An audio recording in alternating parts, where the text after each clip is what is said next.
వీటిలో బ్రేకింగ్ చూస్తున్నాం. నిజామాబాద్ జిల్లా కొండాజీపేటకు చెందిన తమను కురుమ కులస్తులు కుల బహిష్కరణ చేశారని బాధితులు కలెక్టరేట్లో ఏవో ప్రశాంత్ కు ఫిర్యాదు చేశారు. పల్లెపు సుమన్ కొత్త మల్లయ్యలు ఫిర్యాదు చేశారు. సమాజంలో ఎంత మార్పులు వచ్చినా కూడా గ్రామాల్లో కుల బహిష్కరణ చేయడం అవమానకరమని బాధితులు ఆగ్రహం వ్యక్తం చేశారు. కొందరు కురుమ కులస్తులే తమపై కుట్రలు చేసి కుల బహిష్కరణ చేశారని ఆరోపించారు. అంతేకాకుండా కుల బహిష్కరణ కారణంగా వ్యాపారంలో ఇబ్బందులు ఎదుర్కొంటున్నామని బాధితులు ఆవేదన వ్యక్తం చేశారు. ఇప్పటికైనా జిల్లాధికారి యంత్రాంగం, కలెక్టర్, పోలీస్ కమిషనర్ స్పందించి తమకు న్యాయం చేయాలని బాధితులు కోరుతున్నారు.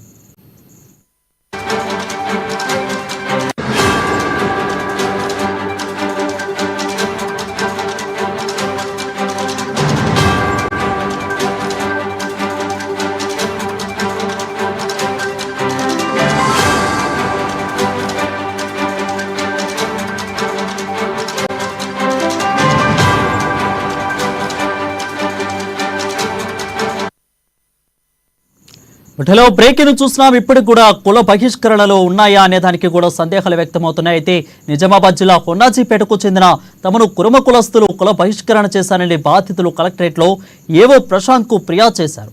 పల్లెపు సుమన్ కొత్త మలయలు ఫిర్యాదు చేశారు. ఇక సమాజంలో ఎంత మార్పులు వచ్చినా కూడా గ్రామంలో కుల బహిష్కరణ చేయడం అవమానకరమని బాధితులు ఆగ్రహం వ్యక్తం చేశారు.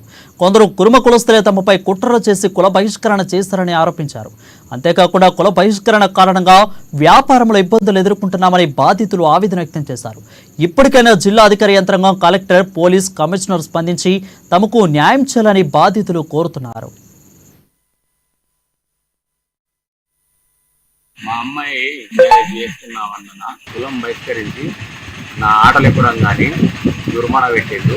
5,000 10,000 దుర్మాన తీసుకుంటామని ఆటలు ఎక్కడిస్తలేదు, కులం దున్నలు ఇస్తలేదు.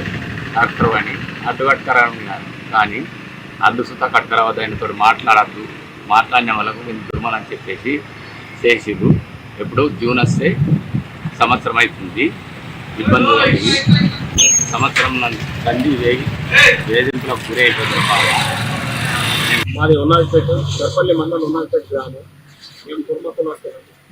గత 3 సంవత్సరాల నుంచి మాకు కుల బహిష్కరణ చేయడం జరిగింది. దానికి కారణం ఏంటంటే పండుగలో గొడవ జరిగింది. ఆ గొడవ విషయంలో కొన్ని